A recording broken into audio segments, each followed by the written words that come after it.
everyone. Thanks for being here. I just want to thank the Sedona Quantum Consciousness Center for having us here live in Sedona. It's great to see everyone. They just got off of a potluck and biocharger.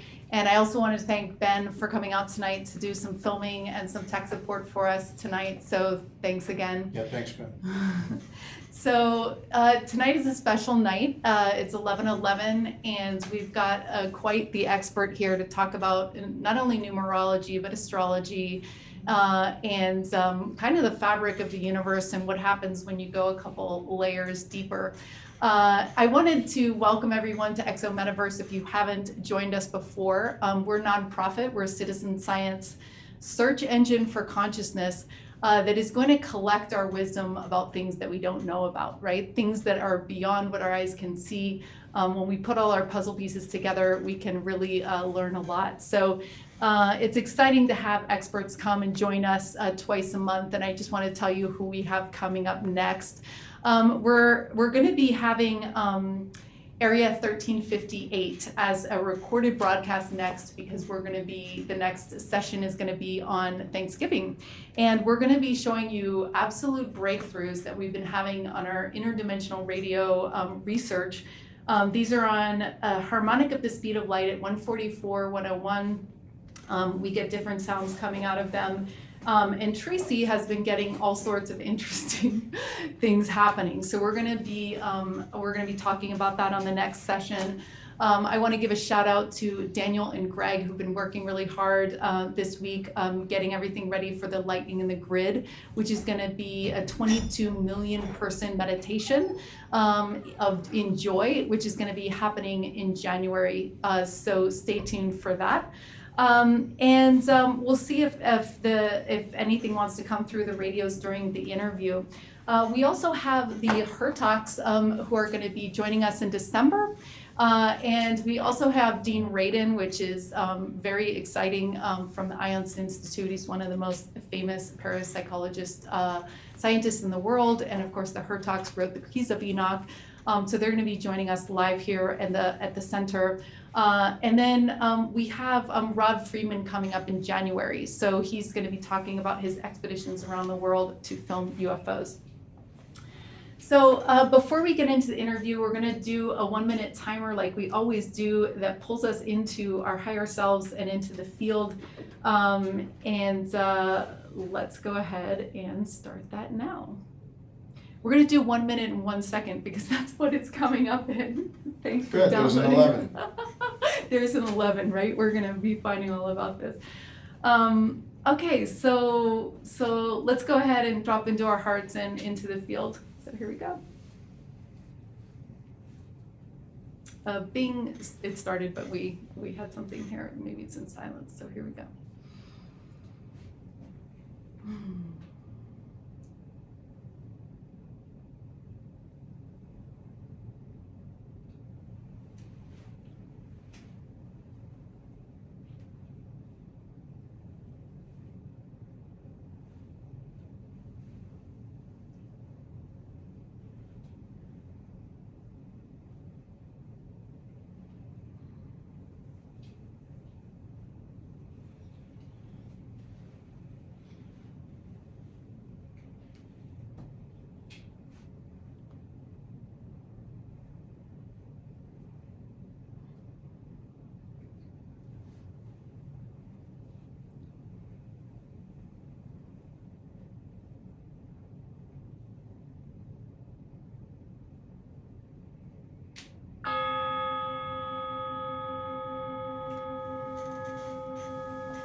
Well, that part worked. Yeah, that part works. So awesome. So yeah, I'm here with Mathues Imhotep, and he is the author of The Seventh Seal, Hidden Wisdom.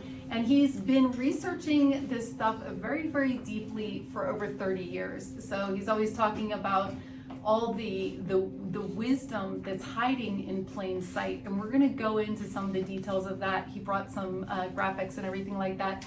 But I want to start with what's happening today around the world. You know, when I had my first awakening, I started seeing 11/11 everywhere, you know, on a guy's apartment, on the, you know, on the clocks and things like that. And I think it has become, in the last 4 years and more, it's become this really important moment where we're all, the kind of light workers around the world, are coming together, and we're thinking, what are we intending and how are we coming together? And it's also Veterans Day, which, so we haven't achieved peace on earth yet. So this is one of the many things that we're going to be building. So why don't you give us an introduction to 11/11, this date, before we get into 11/22, which Mathues actually thinks is even a more important date. So we're going to talk about why. But why don't you give us a little introduction of, and let us dive into the. Cool. Well, a lot of people are seeing 11/11, of course, and they're feeling, activated by it in the sense of, wow, what is this? Is the universe communicating with me? What exactly is happening, right? And so there are those that believe it's activating your DNA. There's just a lot of theory, and I think I might be able to add to that with some of the things that I've experienced and some of the insights that I have. But I also found it very intriguing that many of you may have heard of the Flower of Life and Drumbelow Melchizedek. And he was indicating that on 11/11 there's a beam of light that comes inside of the sarcophagus in the Great Pyramid. Interesting. And that if you were in there at that time, it would pierce your third eye, and you would get activated from this beam of energy. And actually, I'm going to give you a little deeper insight as to where that's likely coming from. And so, just in general, the synchronicities of numbers that keep showing up is often triggered by 11/11. Most people see that first, and then you begin to see a lot of your own number synchronicities, whether you're talking about your birthday or something of significance, right? And so all of this is really the sort of divine wake-up call, inviting you to sort of get on board with the ascension process and your own personal journey into your divine consciousness. Interesting. Yeah, so I think you're right. It is kind of a wake-up call. What would you say is this ascension into your divine consciousness? So it's like an elevator that you're in, and you're going through different stages as you go up? Well, that's a pretty good definition of it. I think that many of us have come to realize that we are multidimensional beings, and that's certainly what the wake-up call is a journey of self-discovery, and that's really what happened to me, whereby I came to realize that there are higher selves above higher selves all the way back to source, and at that level there's essentially an oversoul, and you can tune into your archetypal beam of light, if you will, that reveals what sort of aspect of the creator you come from. And so one can go through an awakening process or an integration process that could sound something like, oh my God, I'm an Arcturian. Or, maybe there's a higher experience. Perhaps it's a later on experience that's like, I'm an archangel. And so all of this is kind of par for the course in this wake-up process. Activating your divine consciousness would ultimately lead to you're one of the original creator beings, one of the Elohim, and you just have to identify with which one you are. Interesting. So as you step up those higher selves, you become part of stronger beings that are higher, closer to source. Indeed. And so in that sense, we're all embodied here and, finding the journey back to the greater self. And that stems from the mother story that is really indigenous to all cultures, which says that everything was birthed from the mother. Like the mother was lonely in the void and essentially said, I'd like to experience love, and decided to create 12 consorts. And that's what many of these, ancient cultures reveal in their cosmology. And so she had a lot of fun experiencing, What are the 12? Well, that's where those rays come from that we were just talking about. And then in essence, she created children with each one of those, and those children became what's referred to as first cause. And when you look at the Gnostic scriptures, it defines all this stuff very well. And that those original Elohim children there are called the 24 invisible ones. Mm-hmm. And so invisible would imply that they're perhaps everywhere and everywhen. Interesting. Interesting. So, and you identify with Saint Germain. Is he a ray, or is he just? How does that work? Well, that's a pointed question. Well, don't I you have a lot of identify? experiences about being connected to him, and I think that it's part of the ray, or part of the the embodiment of the soul. And so one thing that a lot of people experience when they sort of tap into the oversoul is they have perhaps a similar life experience. Many people might say that they're Cleopatra or Nefertiti Michael, or whatever, yeah. and I believe that we're all bifurcated from that original being at source. And so the experience is sort of uploaded into the master computer, and there it is for you to tap into when you're engaged in that integration. Yeah, that's always been a curious thing for me, because it's like, well, how can something be more than one place? If I'm calling Metatron and you're calling Metatron, it's like, what is that? And then someone was saying it's basically like, it is that consciousness that you can then call in when you need it, and then you're accessing that data set of information, right? Mm-hmm. And you can pull it in. Since we're talking about Saint Germain, how would you describe Saint Germain? I mean, Saint Germain is associated with the United States, right? Indeed. If many of you have followed his origin story, he was an individual called Sir Francis Bacon, and he faked his death. He was like 63, and he went on to create this persona and embodied that in a variety of ways, because really drinking tea and eating nuts, he apparently lived for hundreds of years. And through that process, it began with Dr. John Dee and Sir Francis Bacon indicating that they wanted to see the New Jerusalem be embodied in the new colonies. And so they started the Order of the Quest, which was part of the inner core of the Freemasons, which they also had their hand in, even the Rosicrucian Society. And this whole vision was that the United States ultimately would be a beacon for transmitting to the world that there would be this utopian, ascended, heaven on earth reality. Interesting. So what do you see for the future here in Sedona and just in general? Well, it's a vast, powerful vision of being the capital of the New Jerusalem, the new Atlantis, the new Earth. Literally. Sedona. There's messages coming through my partners and even myself. When I came here over 22 years ago, I'd recently returned from Egypt, and I knew that the Ascension Flame was released from the temple in Luxor, and part of it came here.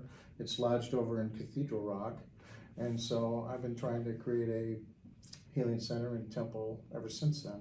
Mm-hmm. Yeah, interesting. Yeah, there's a lot of talk that a lot of people are coming into Sedona because we have an amplification with the electromagnetics, and that we could create a powerful, place that people could come and heal and find themselves, and also, set up some prototypes for what we're moving into. So that's interesting. And that, what do you see in terms of healing and things like that? How would you create something on that line? Before I answer that, one thing comes to mind about that guy, Drumbelow Melchizedek. Many of us who lives here in have Sedona, an awareness of this, by right? the way. His flower of life material and the like, right? And he talked about the 100th monkey concept. You guys familiar with critical mass being, tipped, scales being tipped, right? Yeah.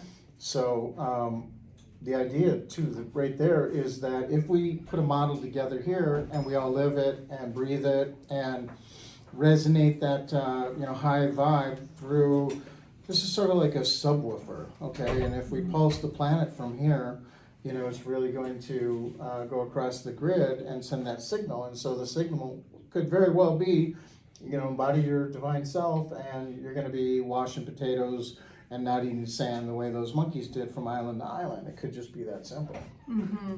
So, yeah, that's interesting, because we were talking about fire and the grid, and actually sending out, if things are created in the astral plane, sending out our intentions to, literally through our hearts and minds instead of through traditional means. So we always want to remember that we're entering a kind of a new state of, well, it's not a new state of physics, but it's our basic understanding is changing toward that. So it's interesting. Well, the quantum reality is that for sure.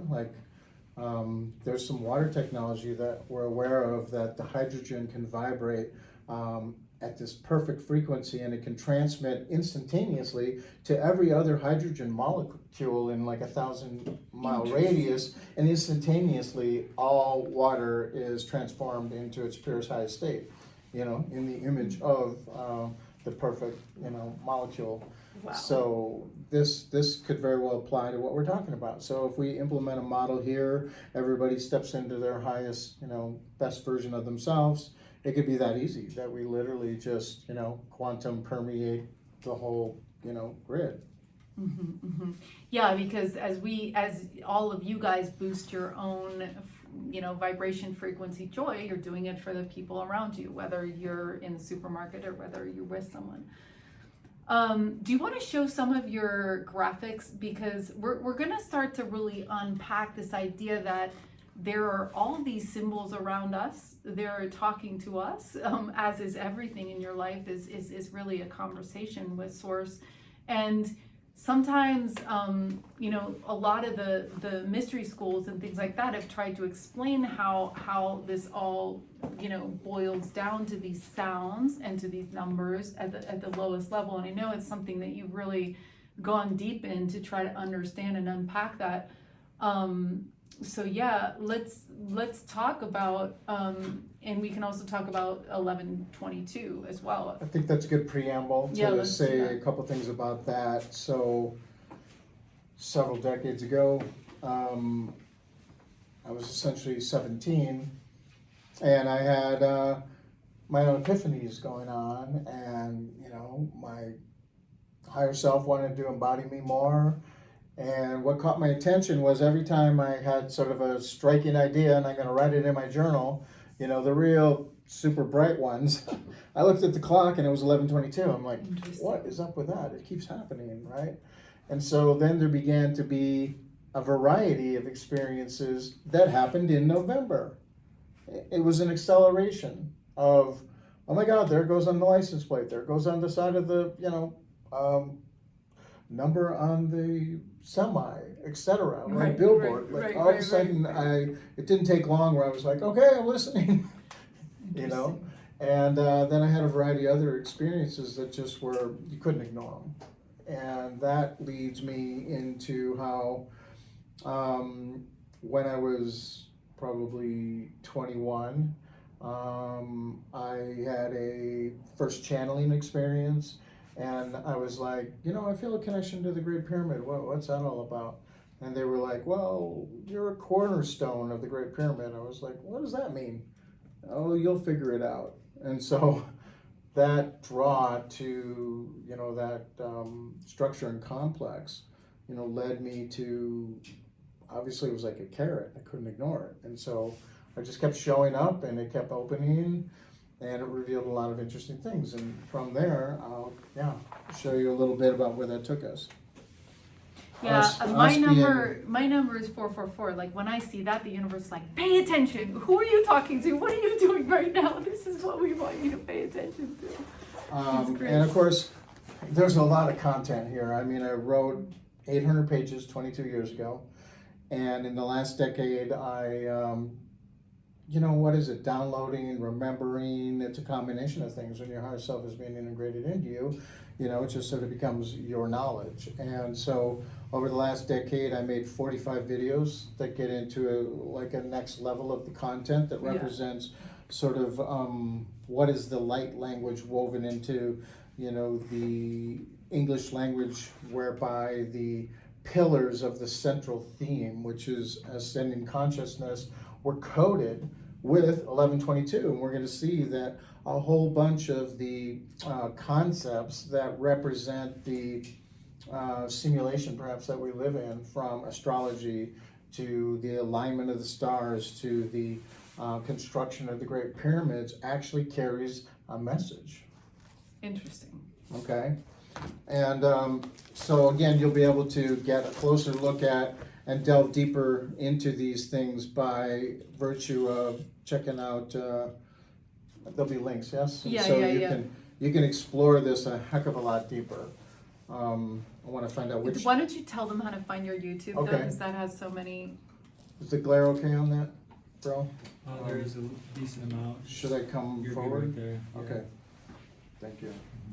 Oh my God, there's the 144 that we're using on the radios too, right there. And so there's going to be, this image is just sort of a collage representing, there's a lot going on. But what was your question again? You said, Well, I don't know. I mean, I was just saying, just explain. I okay, don't know. cool. So we're going to delve deeper into this. It's a cover and it matches my shirt. So this guy's pointing to the constellation of Orion. You know, 1122 is an alignment with the Great Pyramids. How did I figure that out? What's aligned to the Great Pyramids? The The stars? belt stars of Orion. Interesting. And the belt stars of Orion, actually on November 22nd, are directly overhead. How do I know that? One over each. Yeah.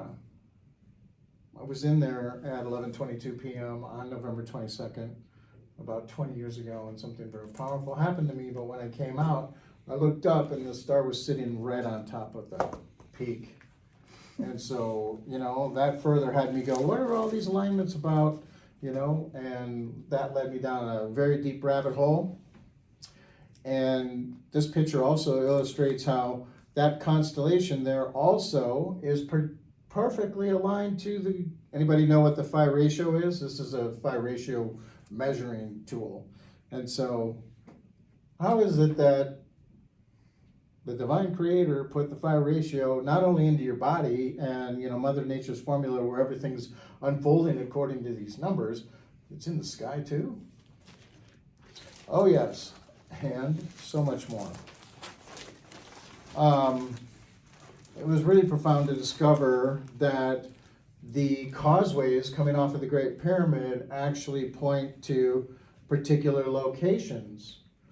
And when I was in Egypt, there was a poster that I got. It was pretty cool. It had lines depicted coming off of the head of the Sphinx that were actually carved in like the ground, in the concrete.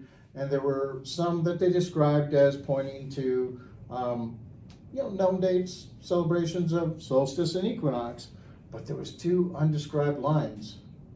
I'm like, we need to know what that is. You know, in the end times, all things shall be revealed. So I got busy with making myself sit as the Sphinx and look out at the horizon. And I dialed the astronomy program back,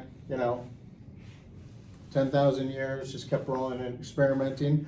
And I found that the Sphinx was actually on those particular lines looking at 2 dates. One is November 22nd. Wow. And the other one really got my attention. It was my birthday. Cool. 5/22. So, got me by the back of the neck, or however, I could not ignore being pulled fully down the rabbit hole on this one. So when I went to Egypt for the first time, I was like, reading Drumbelo's book, and he was talking about the Fibonacci sequence and the golden mean ratio and these things passing through, well, almost through the top of all pyramids, this blue line here. But there was another line that was called the secant line. And the secant line was really interesting to me because it just kept doing that whole, do not miss this. And so what I discovered while standing there, looking at the Sphinx, and practically having one of those moments where your heart opens and you're sort of muttering okay, I'm gonna, reveal your secrets. It was bubbling up in me in a very profound way. And I literally kind of remembered a past life and all that, right? Whereby that secant line actually passes through the Sphinx and into a temple. That temple is uniquely built because everything in Egypt is always built north to south, east to west. There's no diagonals. In this diagonal temple, that line went right through this doorway.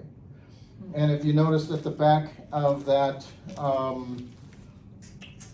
would have been another dot, and that other dot is the Hall of Records. And so this secant line that actually travels through this whole, nine squares here, tells a story.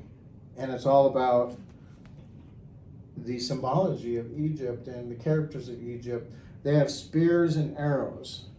And they're not saying we're hunters and killers. They're saying pay attention to star alignments. And so I have, volumes of information that are essentially irrefutable that this is pointing to this date, 11/22, as the opportunity to embody your divine self more than ever. And again, there's a lot of stuff in these videos, the content is deep, whereby there's examples in the Bible where it's describing Egypt. There's examples in the book of Enoch where it's describing Egypt. And so there's a lot of theory about how old these pyramids are. In my experience, shall we say, they're millions of years old. And actually we have civilization after lost civilization after forgotten story. But one thing remains true: the echo of a particular centerpiece story. And we're going to learn about that as we proceed. It's also really profound to understand that the Sphinx actually carries 4 primary qualities. It has holes in the top of its head for horns of the bull. It has the body of a lion. It has the head of a human. And those of you that understand astrology would relate to, that's the 4 fixed signs. And Scorpio, the low sign, you see each sign has a high side and a low side. So the low side to the sign Scorpio has a high sign, and that's either an eagle or a phoenix, and so that's where your wings come from. And so there's a great message that's being echoed throughout all of this. And that message is so paramount that many things were done to make it not forgotten. And this little view here shows what we already highlighted as a possible, wow, do we live in a simulation? Is this really the Matrix? How is it potentially possible that Earth, Mars, and Venus and Moon could sit in a perfect alignment to these structures? Who built these things? And what kind of technology did they have to basically, right now you're seeing a reflection of these 3 little pyramids on sunrise, putting the reflection of the little pyramids on the side of the big pyramid. Pretty cool. That's a pretty good understanding of what's going on this. Well, maybe it's a flat Earth. We can have another conversation about that. Yeah. But how is it that on November 22nd, it creates a perfect image of the big pyramid, little pyramid, off of this little tiny one hidden behind here, to echo that this alignment, this whole story is so profound, we're going to make you pay attention, if you're paying attention. So why is it called the Golden Gate? Lovely. Well, you got gold and silver, because one gate is the silver gate, the other gate is the golden gate. When's the Silver Gate? It's 522. Oh. And these gates represent the male and the female, the mind and the heart, the left and the right, because everything is about balancing these opposites. And that's what the story becomes as you dig deeper into this. The Golden Gate also has a couple characters on the zodiac. The zodiac is kind of like the gospel in the sky. And there's the key characters that are revealing, deep concept. And so you got this guy taking control of the snake here, sitting right behind the scorpion, and this character over here at Sagittarius is Chiron. And so the story on all of this is quite profound. It takes a minute to describe, but what I'd like to enunciate is how you pronounce this guy. Anybody know about the 13th sign? Ophiuchus. Cool. So there's some wisdom in the audience. Awesome. And so this guy is a serpent keeper. What is he doing controlling the energy of the serpent? What's that represent? Control of the Kundalini sexual energy. Precisely. And when you activate the whole system, church wanted to cut that off. Don't play with that. Don't be in touch with your whole self, right? And when the whole self comes online, the church was recognizing that people are going through the mystery schools, and we had superheroes, we had X-Men. Oh no, we don't want that. We got to shut this down. Okay? So they did a pretty good job of shutting things down. They also tried to take control of the energy of the message. And the message, it comes out in a variety of ways. So you've got these twins, Enlil, Enki, Set, Osiris, there's many of them to recount. And, well, there they are sitting on the gates. Okay, I can't quite draw backwards and look at that. Where's Lionsgate? What's it? Oh, good question. So that 8-8 alignment has to do with the constellation of Leo, and yes, it does very much come into the pyramid and the Sphinx and all this kind of, build up. I believe it's all ultimately a build up. As you have the thinning of the veils of all these different portals and gates and everything, it's accelerating your consciousness, quickening your path of awakening, designed to culminate at the Golden Gate. So we're going to learn more about the lines briefly that point this out. I can't find And the let's proper get back placement. to the importance of 11/22. You're not saying something important is going to happen on that date. Well, you are saying that, but you're also saying that it's an opportunity where astrologically we can tap into more energy in order to manifest what we're creating, or how? Okay. What So would you let describe? me spin right into that. This one also shows these special characters. There's only two of them. They're on the bar that we've just been discussing. Mm-hmm. The avenue here across the zodiac. And so the Egyptians knew that at this time, because they weren't really Egyptians, they were people that built that had much more wisdom, and the Egyptians tried to figure it out later. And what was being depicted was that when this alignment comes into full force, the energy of the central sun is being beamed on us in a way like no other time. And so if we have an awareness of it, just like anything, you have an awareness of something, you're going to invite it in more, it's going to activate you to a higher level. And so that's when the sun, along the ecliptic, sits on the Milky Way, which is the Nile. There's all this correlation to the imagery. And a lot of the other imagery about the scarab and the winged scarab and all this with the sun sitting on top of it, this is all about the transformation of the soul. That's what this symbol represents. Mm-hmm. And so, they understood the ascension was going to happen in the future in a far greater way than it had in the past. Mm-hmm. And so much so that even the Freemasons put some of this imagery. You've got an angle arrow here going to the top of a double-headed sphinx. I'm sorry, this is obviously a phoenix because of the tufts that are coming off the back of the head. These esoteric symbols were actually put in the Freemasons to talk about the ascension of the soul.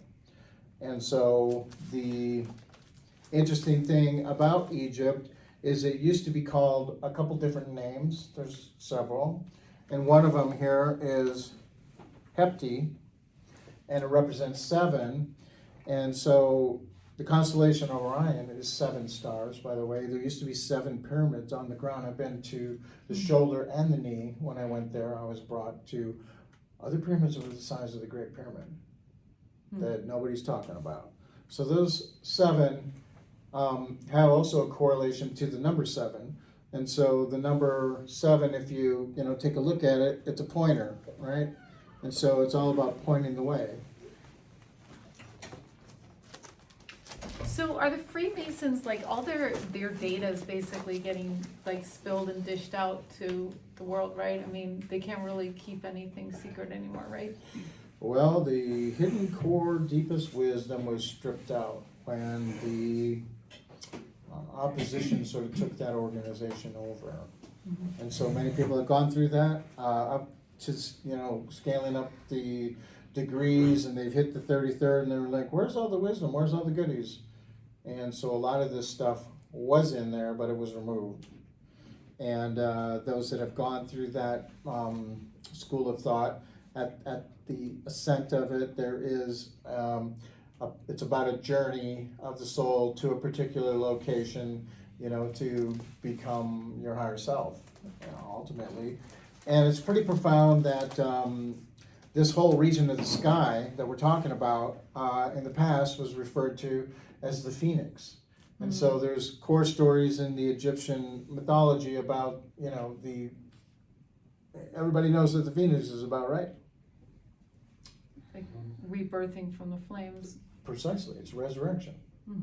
Yeah, like we'll rise out of our bodies to be. Which is ascension. Yeah. Right.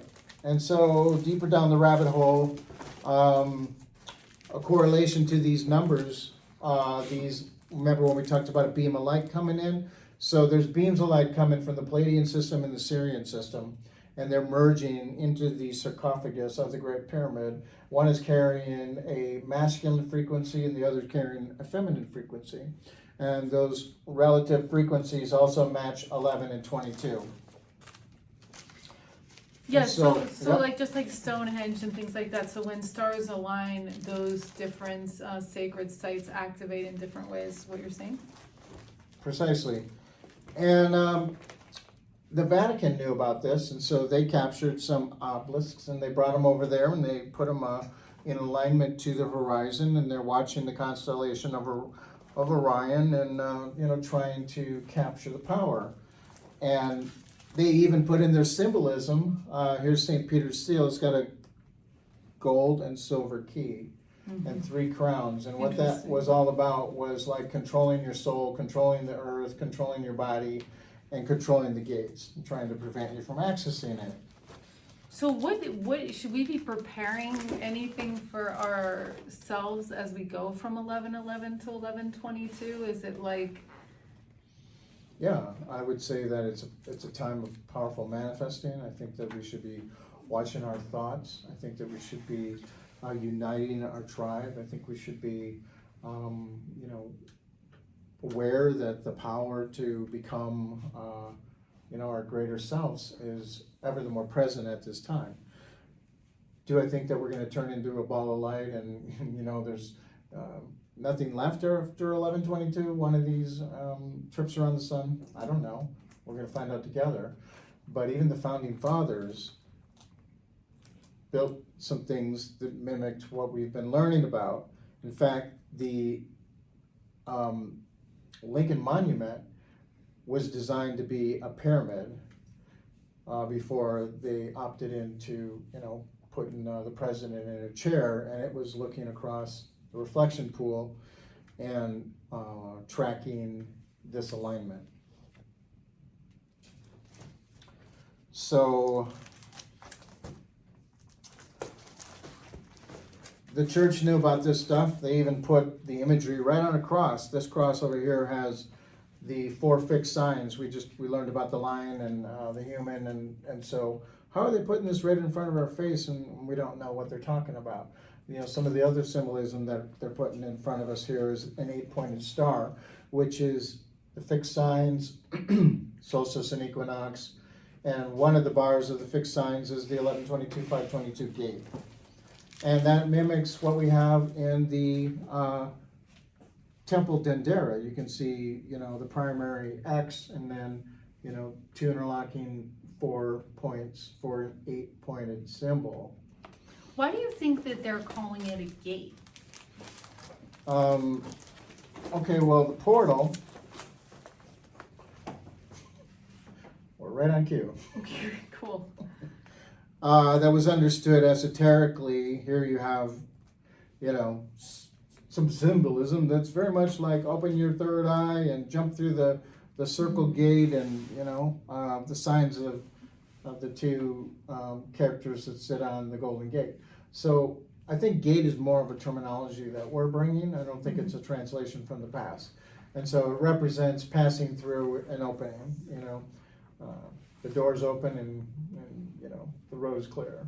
And that is done when you have the silver and gold, when you've mastered your masculine and feminine, when you've understood your inner outer world. Like what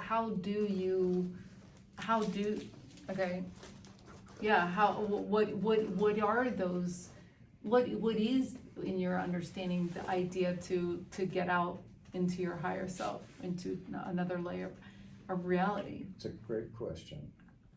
So in the Gnostic scriptures, which I highlight in my book a lot, many of you might know what that is, these lost books that were found before the Dead Sea Scrolls, and they had like half of the Bible that, like you might have a parable and it sort of stops abruptly in the Bible, and you have the rest of it in the Gnostic scriptures. That's sort of like the hidden wisdom of the sentence.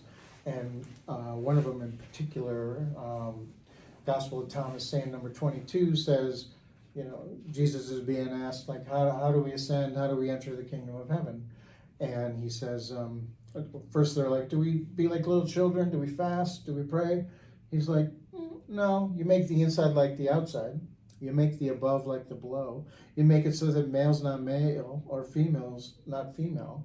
Mm-hmm. And when the two become one, then you enter the kingdom of light. And he kind of corrected him. It's like, not heaven, it's light, and it's right now. And so that's a powerful statement. And there's another one in the Gnostic scripture that talks about, you make the left and the right one and the same, the past and the future one and the same, the above and the below one and the same. So it's all about bringing everything fully into the eternal now moment, and you balance, the mind and the heart at the core of it. So that harmony doesn't have your ego running away, doesn't have your, living with your heart on the sleeve and being taken advantage of, so everything is in proper balance. This leads into a little bit about what Sir Francis Bacon did. He actually added a letter in our alphabet, like back then in like 1611 when King James Version Bible was written. You didn't have a J. And he added a J, and he straightened out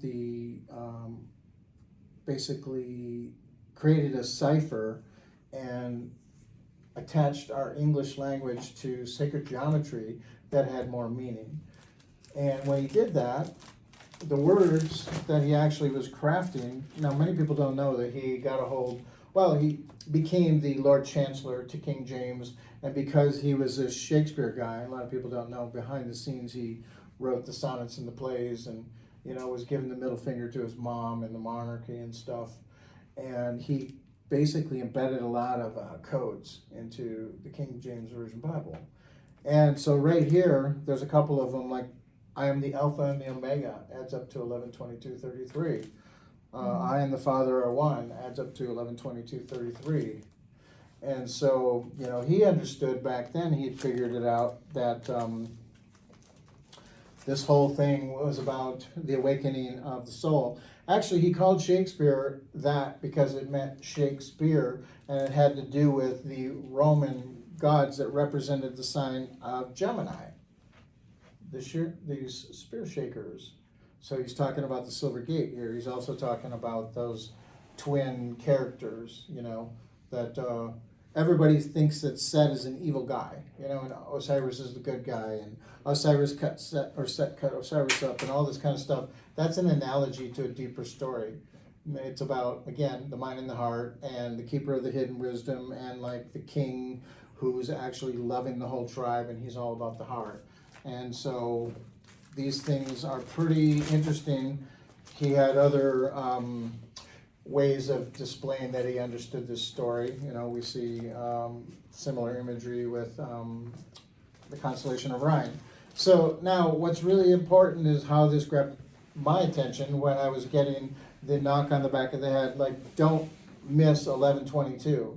And so I started to run numerology on every number that I could think of, and I did it thousands of times. And I found that 11 adds up to feels, and in his cipher you got 1 1, and this, there's no value to 0, so it's essentially an 11. And that 22, and this would represent Christ consciousness, sort of the master healer, and 22, mind adds up to 22, mathematics adds up to 22, and so this other value represents the master builder, the master mind. And so those 11 plus 22 equals 33, and here also 33 is 369, by the way, by his cipher. But without the Which is cipher. what Tesla was so obsessed with. Yeah. Right. Yeah. Mm-hmm. So deeper down the rabbit hole, it can go quite quickly, even with an understanding that it's so fun to realize that inside of the flower of life is the image of the tree of life. But a lot of people don't realize that the tree of life, you've heard about the 22 pathways and the 22 Hebrew letters and the like. Well, those circles, there's 10 of them. Until you realize if you want to access the higher dimension of the male and female God consciousness up here, you need one right there. Yep. And it's called like a blinder. Well, that would make 10 plus 1 is 11. 11 plus 22 is 33. Mm-hmm. So this stuff, is hidden all over the place in plain sight. Yeah, I went, I met this guy who was called the Code Master, and he basically explained to me that every vocalization of language can be reduced to a numerical component within, the earlier languages, Arabic and all these different ones, and that when you speak them, just like when you do a prayer, it has a very strong calling, because it's like Sedona. Like a lot of people have come here to pray from different cultures, right? And different, so same thing with a church or a place that a lot of people meditate. It's almost like those intentions have created another structure. So when people are using the Baha'i or whatever it is and speaking those words, they have a stronger mathematical implication in a way. So are you saying that if you go, you can look up the Sir Bacon, or how would you find the numerical equivalents of the English language? So you can go to Gematria, search for the cipher of Gematria. There's a couple Okay. websites that'll do that. And you can start, running, your name is interesting. Actually, when I ran my spiritual name, Mathues, it added Yeah. up to my birthday. And then I was like, okay, it got my attention. This guy was convinced that everything from the word of the Matrix, that all the famous, even all the most famous movies and things like that were actually chosen because of their power numerically. You know what I mean? Even COVID was chosen, that name, 9/11 was chosen because of, like, all these different things were chosen because of their significance. So what I've discovered in what I call meta-numerology is a 3-digit one. Instead of like breaking it down to a 1-digit or pay attention to the master numbers, there's a higher value that's far more explicit in its understanding for communicating to you. And so if you have access to, like, it's a master number system, like, again, there's just so much that would take forever. Yeah, do you have... I'm not going to David Wilcock you, like 4 more hours. You can just go check out the books and the videos. Do you have an understanding of what, now Tracy, and she's going to talk a little bit about this on the next session, she believes that we should all create our own numeric, she says it's part of breaking out of your thing. Yeah, she's like, you need to write out 1 through, I think she said 11, including 0, I don't know. And then you have to assign what those mean to you. And then you have to look to the universe to get those signs, whether you're looking at the stop sign or the license plate or whatever.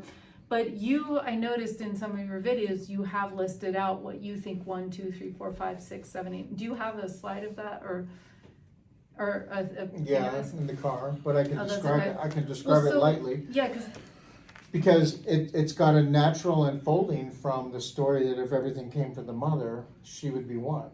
And okay, then, so the mother is 1, and the then creator. number 2 would be separation. She created the father. Mm-hmm. And then correlating what the values might be, from unity to separation, and coming down to some of the more modern correlations to, let's say, what 5 might mean, in numerology. But there's a deeper appreciation when you kind of construct it according to what if it is all about the unfolding of creation, and actually, beautifully enough, as long as we're on that, Mm-hmm. to illustrate that some thought went into this whole thing by somebody that was making the numbers match the story.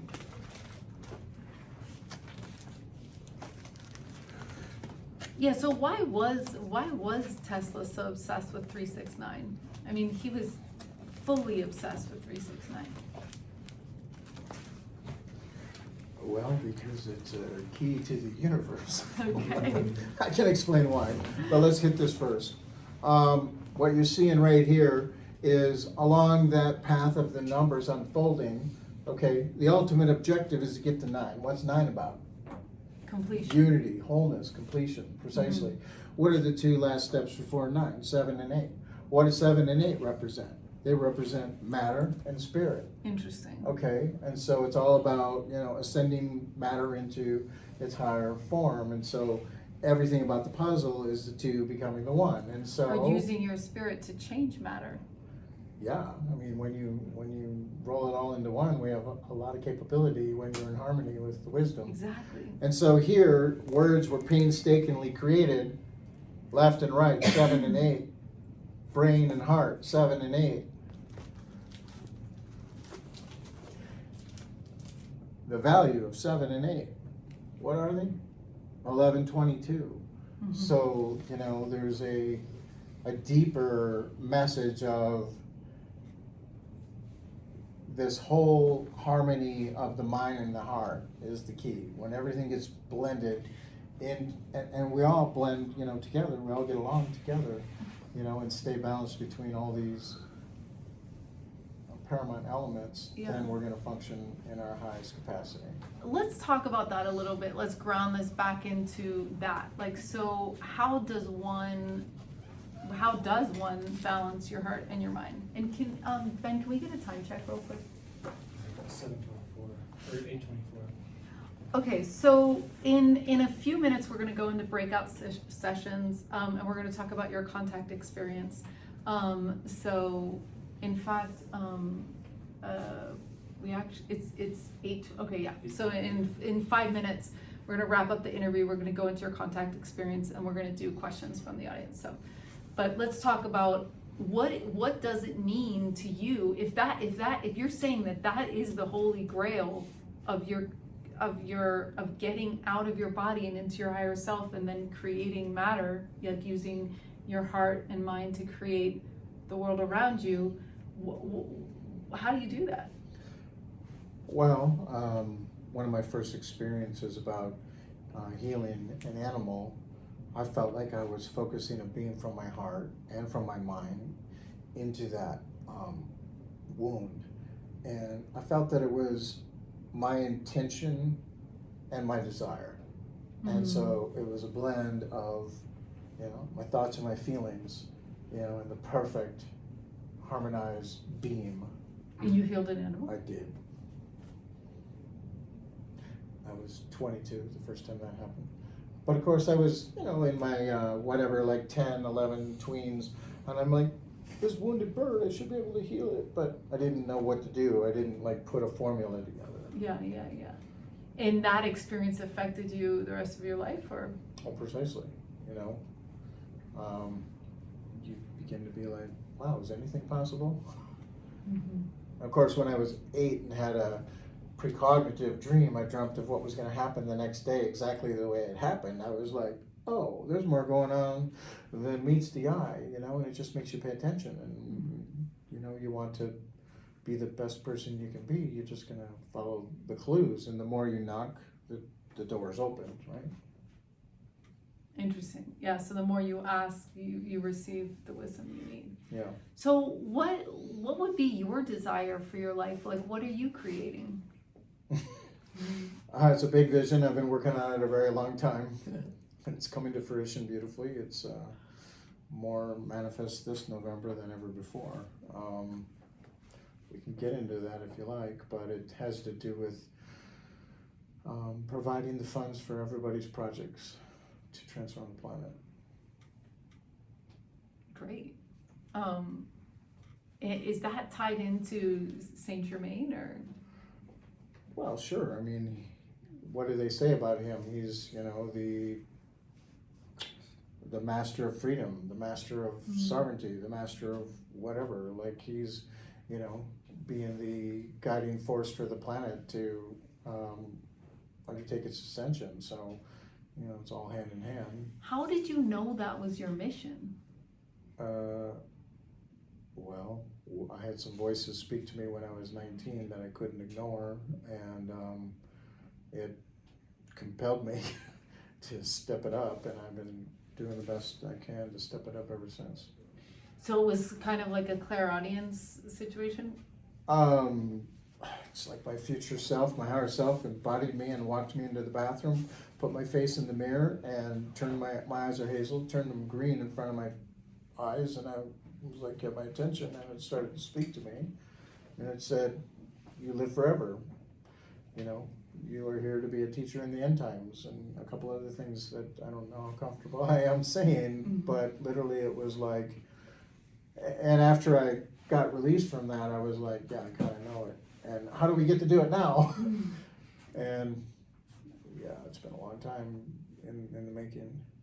Yeah, I think we're all been a long time in the making of our lives, and so it's interesting that you're telling us that this is really the opportunity between 11/11, knowing that we're already halfway through the birth canal here, and then on 22, like saying, why did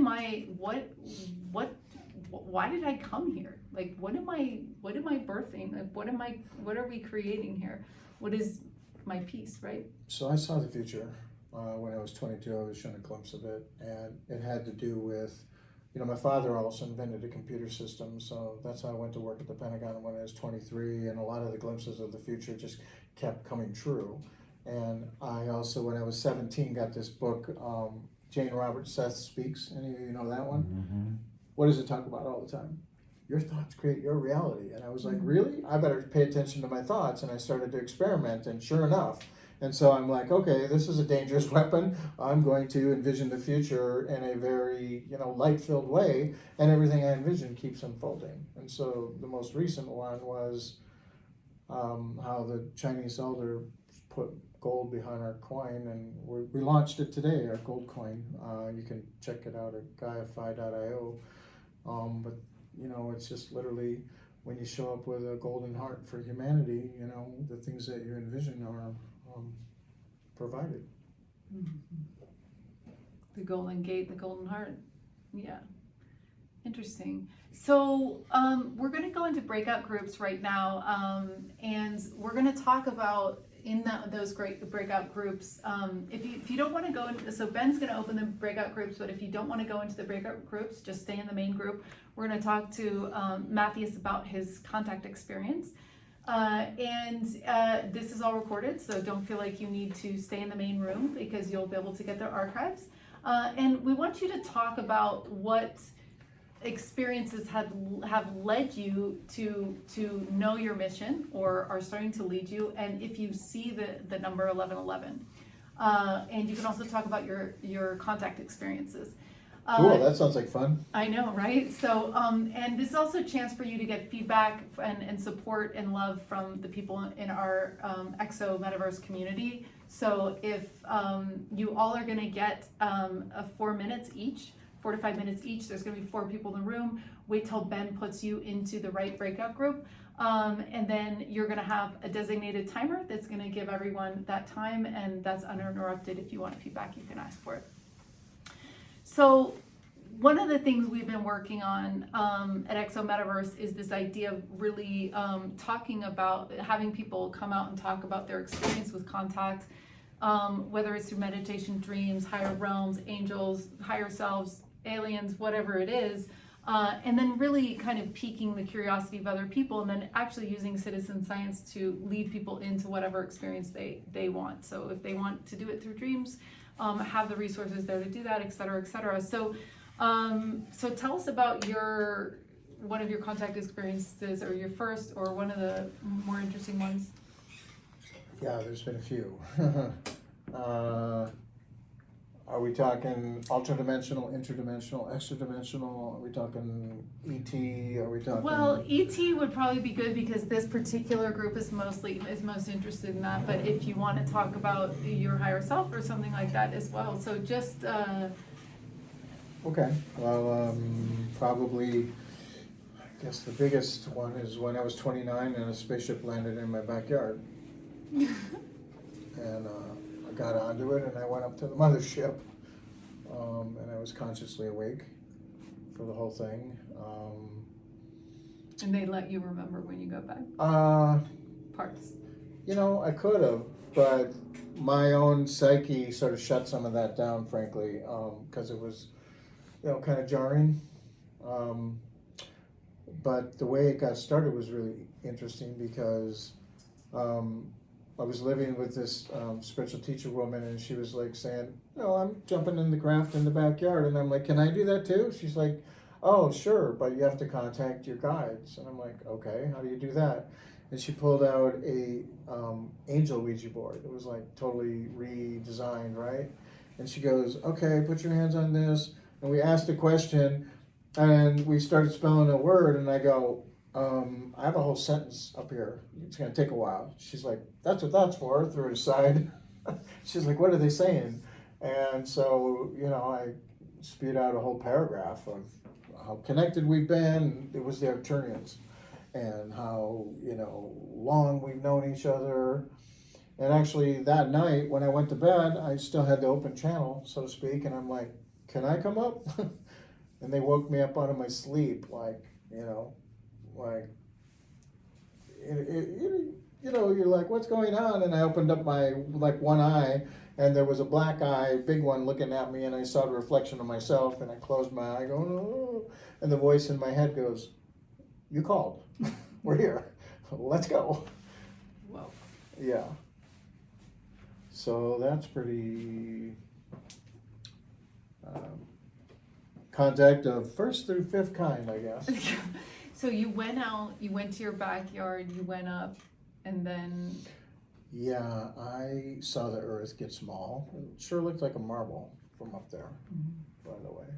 And I, you know, remember parts of it. And when I came back down and we sat on the bed and we, you know, I was examining her suction cups and, you know, having kind of a intimate conversation about how much we love each other, and went back to sleep, I began to dream, and I had like 4 dreams that kept morphing until the moment I woke up. I last remembered being dropped off like from a white van, and we were over at a warehouse, and they showed me a tour and blueprints, and you know, and then I could remember the other morphed dreams, and the whole thing about, you know, checking out suction cups. And then that night, there was a group channeling, and basically the other being that showed up with her at the foot of the bed, her name was Jazz, his name was Sayaj, and they, you know, beckoned me to take a ride, and I'm like, "Hey, why did you make me forget?" And through the channel, Sayaj is like, "We didn't do that. That was you. You were a little freaked out up here." yeah. And then, I don't know, like years later, I went and did a, you know, regression, and I remembered the parts that I might not have wanted to remember at first, where I participated in a hybrid program. It wasn't a test tube baby version. What kind of version was it? Well, we didn't do a lot of kissing. We kind of got to it. Uh-huh. Cool. So I got a daughter up there. What can I say? Interesting. Yeah. So yeah, there's a lot of hybrids around. That's for sure. Yeah. So do we have any questions from the audience for Mathues?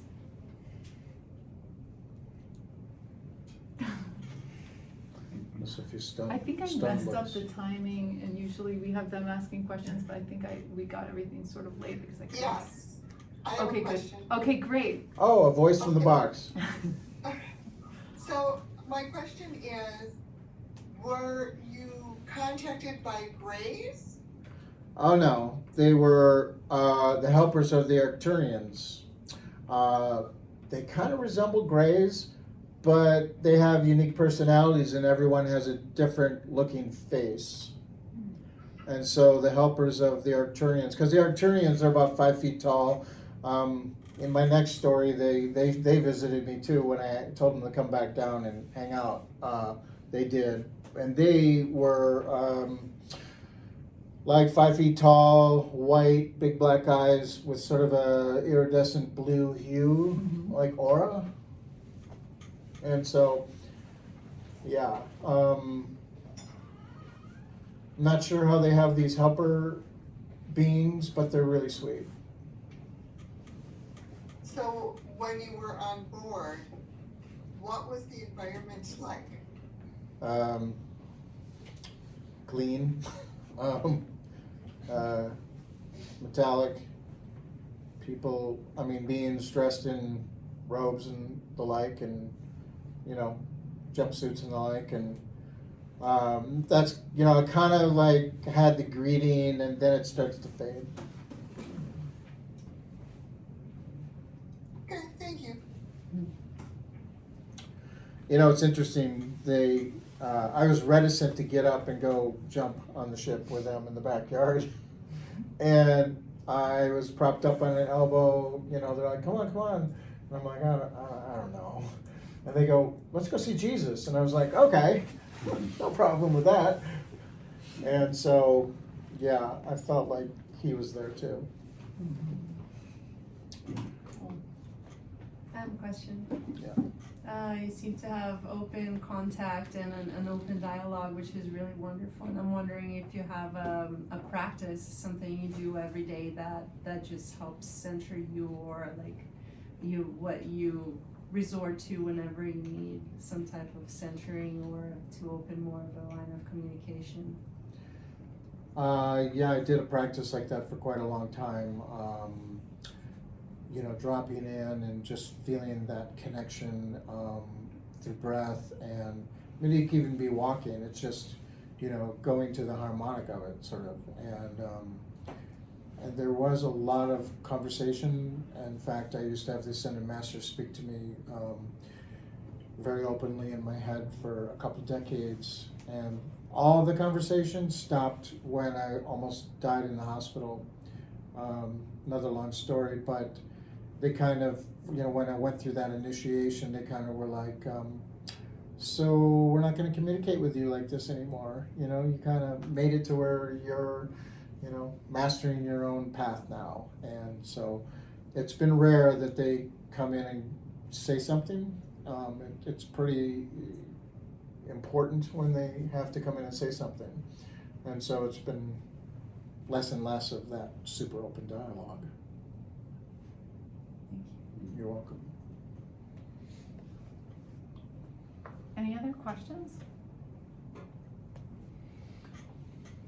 What are the core things that you want to communicate to the world right now? Well, love is, the most powerful force in the universe. So, more love and not less is always the message. And, unity consciousness is all about how we, like here in Sedona, we're building communities together. The guilds that are coming together, all the exciting things about how we can, be representatives of the new earth and basically build a light capital, and represent global transformation is all predicated on that we be the examples of love and compassion and understanding, and really embody the principles of what Christ consciousness is, right? And from forgiveness to even humility, and let's be the examples for the whole planet by embracing one another.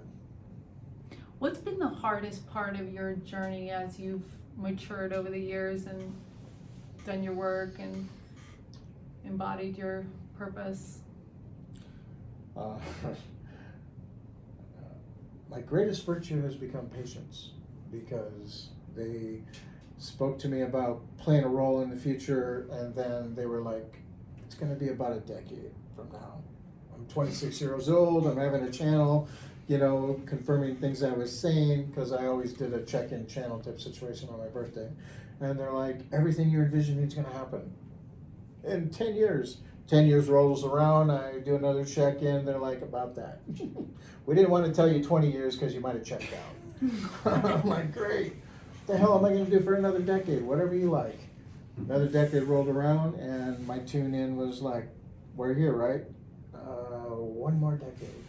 So, one more decade implied right now. So, the toughest thing has been, you know, believing that all the golden age divine perfection was going to be, you know, provided for the golden age activation, but I had to wait. Hopefully it's just November 22nd. We're ready, man. We're ready. Yeah. Yeah. I have a question. Yeah. When you're talking about having seen glimpses of the future, or you were talking about this a little while back, but it's more probabilities and timelines, isn't it? That's a little confusing in terms of seeing a future. Can you just go into that a little bit? Such a great subject. Yeah, timelines are malleable. There's a bit of a silent time war going on right now for the collective consciousness to be, you know, anchoring in what we're going to experience. So that's a very good point. Wow, there's a lot I would like to say about that. Because I believe that we've been going through cycles of time where we've repeated this exact moment before, where we almost optimized these gates. And, you know, there was a great reset. Because when we got through it, there wasn't enough people that embodied their divine consciousness to sort of, whatever, tip the scales or launch the ambassadorship program into space that, you know, transforms other planets. I mean, whatever it is, it has to do with, you know, we literally can manifest whatever we want, and so collective consciousness is way more powerful than we realize. And I'm losing track because of the other things that I might like to say, but those are stories that take too long. In the sense, I think that we have the pinnacle expression right here. Like if we have enough people, you know, believing a particular thing in this, you know, transformative hotspot of Sedona, we can actually anchor in the highest divine timeline.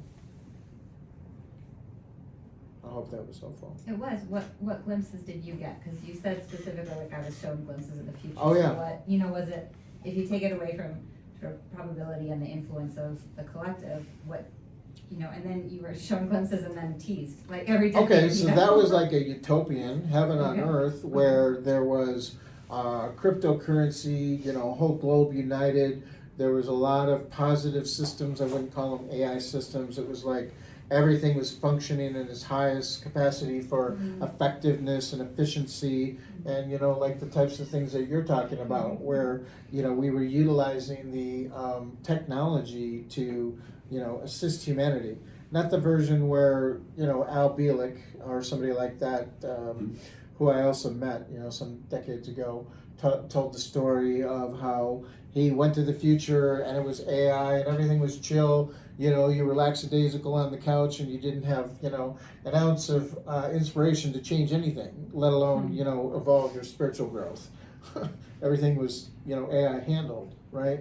And so we're not headed towards that kind of outcome. We're headed towards one where the technology is assisting the process of becoming. And in fact, the search engine we're building is going to be hand-built. It's not going to be built by AIs. It's going to be built by our own experiences and our own hearts, one by one, link by link. Awesome. Yeah, we're going to talk a little bit more about that on our next session for Thanksgiving. But I'll give you a hint. We're going to be changing our name to LightNet. The internet has a dark web, and then we have the internet. but not everything on the internet is gonna go into this future that we're building. It's gonna be the light net, and we're gonna be building a very powerful system to, like you said, help us all get through to this clarity in our lives, this balance in our lives, the balance of our masculine and feminine, the inner and outer, and really this magic carpet ride does arrive. It does arrive when you let go, right? You know, and I think that it's a very contagious condition. And we can do it by finding our joy, because when you find your joy, you can get through some of the healing that you have to get through, and you can also help other people. And that's the point of all of this, right? Is to be in this joy moment. Absolutely. And we've joined forces in that effort. It's going to be an interesting ride. It's exciting. Yeah. So we're gonna close the breakout groups. So you can you broadcast a message to them and just say 1 more minute? And is there anybody that wants to share their experience with 1111? How the synchronicities show up in your life? And maybe we could talk about what is synchronicity to you? Like, what do you think it is? Is Sure. it the gong bell of your life saying this way? What is it? Yeah, I believe it's the lead into the alignment that has you communicating with your higher self and with the universe, so that you become, more one, in the sense that all the things that are sort of your highest path, are breadcrumbs of synchronicities. Mm-hmm. That's And a good it's laden with numbers, it's laden with meeting people. There's a lot of that happens here in Sedona, of course. And so, the quickening of your puzzle pieces being shown to you is exactly what happened to me. I mean, I couldn't ignore it. And it was so cool too, because when I had a friend of mine edit my book that the first draft version 22 plus years ago, I'm like, I kept calling him, did you edit it yet? He's like, no, it's still in my briefcase. But you said that the synchronicities that you write about are real profound. He's like, I haven't even opened the briefcase, and synchronicities are like beginning to show up in my life. Like, what is this about? And so really it's about the vibration of the information that, is the bridge to your greatest becoming. And so, everybody's synchronicity story is a little bit different, but I believe it's the calling card of your higher self. Does anybody want to share a 1111 experience or experience of synchronicity? Yeah. I think it's wonderful that you say gong, because when I was inquiring in just for the meaning, because I see them a lot, and for me it's natural, but some people wonder and ask, and what my explanation to this person was being closer to the gong, being closer to the resonance. So we're in a sonic matrix of vibration keeping us all collected together, so the repetitions feel like you're closer to the gong, you're closer to the resonance of things. So that's my general experience around the repeating numbers and the resonance of them in the gong form. Cool, yeah. So go ahead and close the breakout groups, and we'll check in with the EXO guys on the Zoom, and if not, we'll close and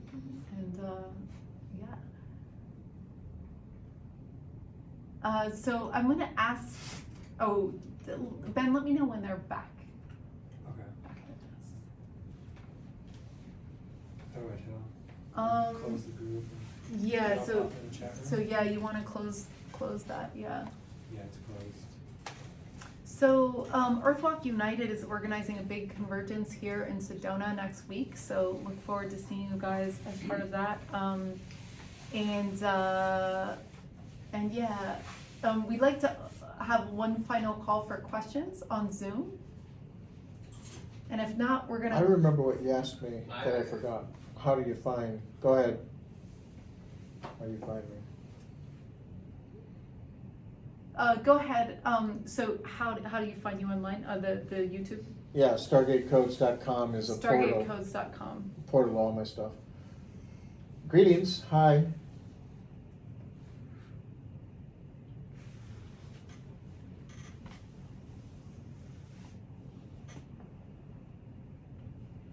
I just want to apologize to people on Zoom, since I'm not used to doing it like this. I didn't have the time, and we're a little bit, sometimes we share contact experiences, but everything's a little bit whacked right now. But do we have any questions or other comments? I have a question. Yes. Hi, this is John, and thank you so much for great presentation. I love your shirt. That's my birthday, 11/22. Oh, how special is that? I just got great energy from tonight. Thank you so much. Thank you so much. My pleasure. I want to shout out to Ruby, who's and Ben, whose birthday is also a different Ben, 11/11 today. So. Oh, fantastic. Happy Yeah. birthday. It's my daughter's birthday too. Oh wow. Ah. Big birthday. Special birthday, very special. So let's do one more minute of silence now. We're gonna call people to this mass meditation at firethegrid2.org in January 13th, and we're also going to call some attention, call your higher self to come into your body. Why don't we try that? So we'll just spend one more minute here together, where we're really gonna call our knowingness in. So if we're unclear about what the next step is, if we're unclear what we're gonna be asking for on the 22nd, if we're unclear about how to get those golden and silver keys in our hands so that we can find our higher self, let's request that help now as we spend some time together in silence. Here we go.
Okay, everyone, I want to thank you for being here tonight with us. We'll see you in the beginning of December as we take our break for Thanksgiving. And thank you for your curiosity. I'm glad you woke up at an early age. I'm glad you had all these strong experiences in your 20s, and I'm glad you went into the depths of the mystery schools and the Gnostic scripts. And I'm glad you translated and shared what you could through your books and through your online channels. And I'm glad that you had the patience to stay the course, knowing that your mission is to provide financing for the New World. And I wish you all the luck in those endeavors. Thank you so much. It's totally happening. So we're very thrilled. Thank you.